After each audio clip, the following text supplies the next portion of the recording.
Hello दोस्तों, मैं पिया त्रिपाठी। कहानी के बारे में तो थोड़ी बहुत मैं आप लोगों से बात कर ही चुकी हूँ। पहले एक छोटा सा वीडियो बनाया था। जनरली क्या होता है कि मैं जो कहानियाँ सिलेक्ट करती हूँ सुनाने के लिए वो फीमेल ओरिएंटेड होती है, मोस्टली फीमेल ओरिएंटेड कहानी होती हैं। लेकिन आज जो मैं कहानी लेकर आई हूँ आप लोगों के सामने, वो एक पुरुष के प्रेम की कहानी है। अब आप लोगों ने सुना तो होगा कि सुना ही होगा ऑफ कोर्स कि जो शादियां होती हैं उनमें 7 फेरे लिए जाते हैं। तो आई थिंक मोस्टली लोग उन फेरों को निभाने की कोशिश भी करते होंगे। जिनकी शादियां हुई हैं वो फेरों को निभाते होंगे या कोशिश करते होंगे। लेकिन आज की जो हमारी कहानी है ना, उसमें तो शादी ही नहीं हुई है।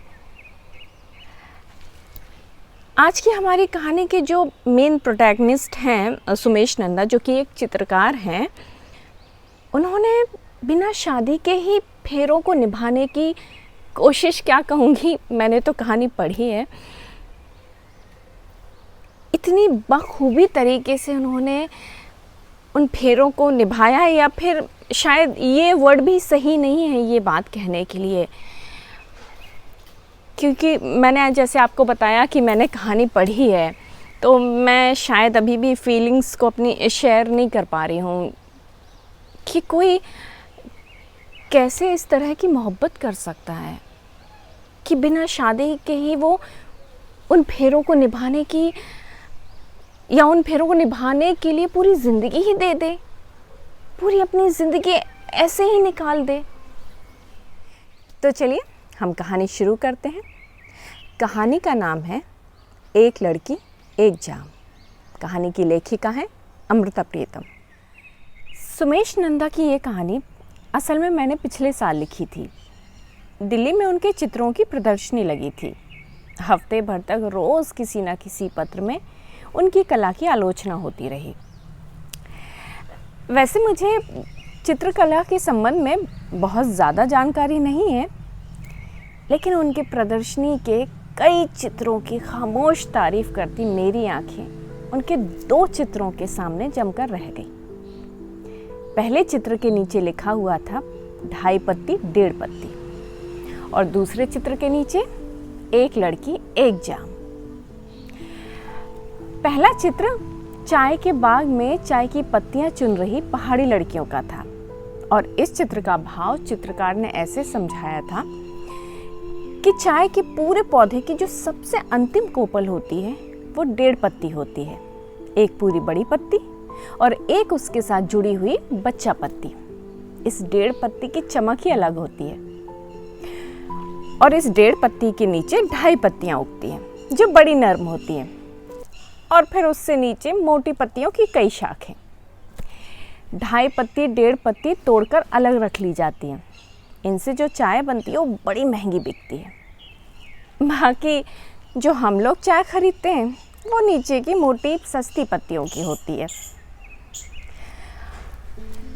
सुमेश नंदा के इस चित्र में जो सबसे पहली लड़की थी ना, उसका मुंह आधे से भी कम दिखाई पड़ता था।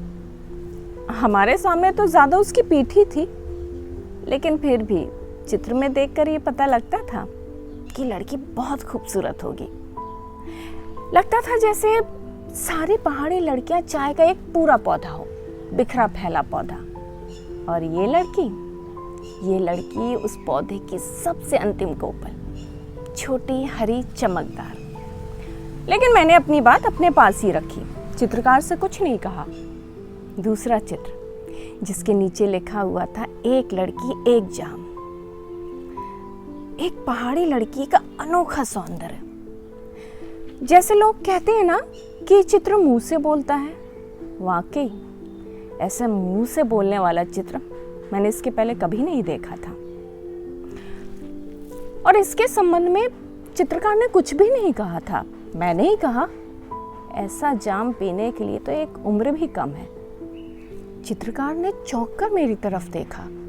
कोई 60-62 साल की उम्र रही होगी उनकी, लेकिन ना जाने ऐसी कौन सी जवानी पिघलकर उनकी आंखों में आ गई थी। उन्होंने कहा कि इस चित्र की ऐसी व्याख्या मैंने पहले किसी से नहीं सुनी। ये बिल्कुल वही बात है जो मैंने कहनी चाहिए थी।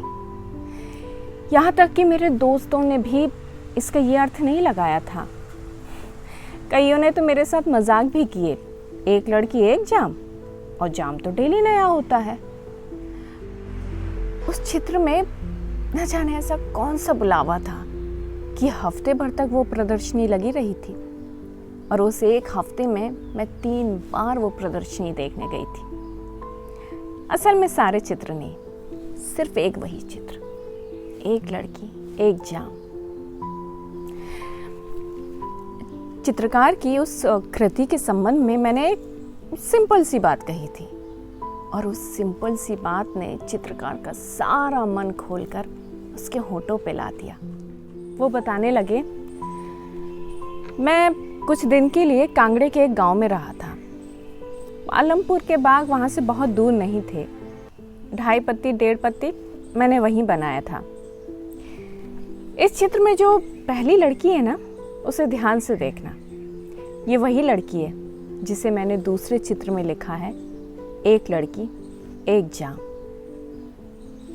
मैंने उनसे कहा, ओ, ये तो मैंने आपके कहने के पहले नहीं पहचाना था, लेकिन हाँ, पहले दिन मुझे ये ज़रूर लगा था कि जैसे सारी पहाड़ी लड़कियां चाय का एक पूरा पौधा हो, और ये लड़की उस पौधे की सबसे अंतिम कोपल, छोटी हरी चमकदार।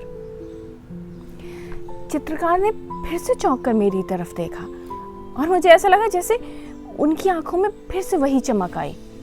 उन्होंने मुझसे कहा, अब तो मैं विश्वास से भर गया हूं।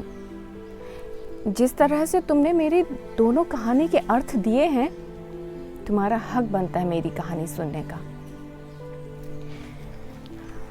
आज से पहले मैंने ये कहानी किसी को नहीं सुनाई थी। मैं इस लड़की को टूनी कहकर बुलाता था।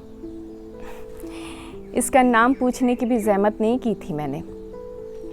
2.5 पत्ती 1.5 पत्ती वाली बात इसी ने मुझे बताई थी, और मैंने इससे कहा था कि तू लड़कियों के सारे पौधे की सबसे ऊपर की पत्ती है, जाने ये चाय कौन पिएगा।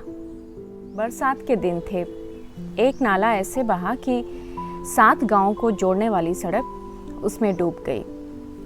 गांव वालों का आना जाना भी बंद हो गया। कोई 3 दिन के बाद सड़क दिखाई पड़ी थी। इधर से मैं जा रहा था, उधर से टूनी आ रही थी। मैंने उससे कहा, आखिर पानी रुक ही गया। एक बार को तो ऐसे लगा जैसे बहाव सूखेगा ही नहीं। तो पता है टूनी ने क्या कहा? उसने कहा, क्या बाबू, ये भी कोई इंसान के आंसू हैं क्या जो कभी न सूखे? मैं उसका मुंह देखते रह गया। उसका मुंह सुंदर था, लेकिन ऐसी भी बात कर सकता था, ये मैं कभी नहीं सोच सकता था। ऐसी ही कोई बात मैंने एक बार बंगाली नॉवेल में पढ़ी थी, लेकिन टूनी ने तो कभी बंगाली नॉवेल नहीं पढ़ा होगा। क्या जाने, शायद सारे देशों की दुखों की भाषा एक ही होती है। मैं उसके घर गया। उसका बाप था, उसकी माँ थी, दोनों भाई थे, भाभी थी। मैं उसके घर का बाहर भीतर टटोलता रहा कि वो कौन सा दुख था उसके मन में जहाँ से ये बात उगी थी। और आखिरकार मैंने उसके दुख का बीज ढूंढ लिया। उसके बाप के सर पर बहुत सारा कर्जा था, और उस तरफ लड़कियों की कीमत पड़ती थी। इसलिए कर्जा देने वाले ने 1500 रुपए के बदले में उसके बाप से टूनी को मांग लिया था। टूनी कहती थी कि वो आदमी आदमी नहीं, राक्षस है। मुझे तो सपने में भी उससे भय आता है। एक दिन मैंने टूनी को पास बिठाकर कहा कि अगर मैं तेरे भय की रस्सी खोल दूं तो? उसने मुझसे कहा, वो कैसे बाबू? मैं 1500 रुपए भर देता हूँ, तू अपने बाप से कह कि सगाई तोड़ दे। कोई और लड़की होती जाने मेरे पैरों को हाथ लगाती, लेकिन टूनी ने तो सीधा मेरे दिल में हाथ डाल दिया। उसने मुझसे कहा, और बाबू तू मुझसे ब्याह करेगा? लेकिन ये बात ना मैंने पहले कभी सोची थी, इसलिए ना उससे कभी कही। इसलिए मैंने उससे कहा कि नहीं, मेरा ये मतलब नहीं था। लेकिन उसके कपड़ों पे तो जैसे किसी ने चिंगारी छोड़ती हो। उसने मुझसे कहा, बाबू मैं कोई भीख मांगने वाली हूँ क्या? मैंने उससे कहा कि देख टूनी, मेरी जिंदगी कोई अच्छी नहीं थी। न जाने कितनी लड़कियां मेरी जिंदगी में आई और अपने अपने रास्ते चल दी। मैं जिंदगी की छोटी मोटी सड़क पर ही उनके साथ चल सका हूँ, लंबा रास्ता किसी के साथ भी नहीं पकड़ा। और अब तो ये मेरा विश्वास ही खो गया है कि मैं किसी के साथ भी सारी जिंदगी का सफर तय कर पाऊंगा। मेरी जिंदगी में बड़ी तपश है, तू पी नहीं सकेगी।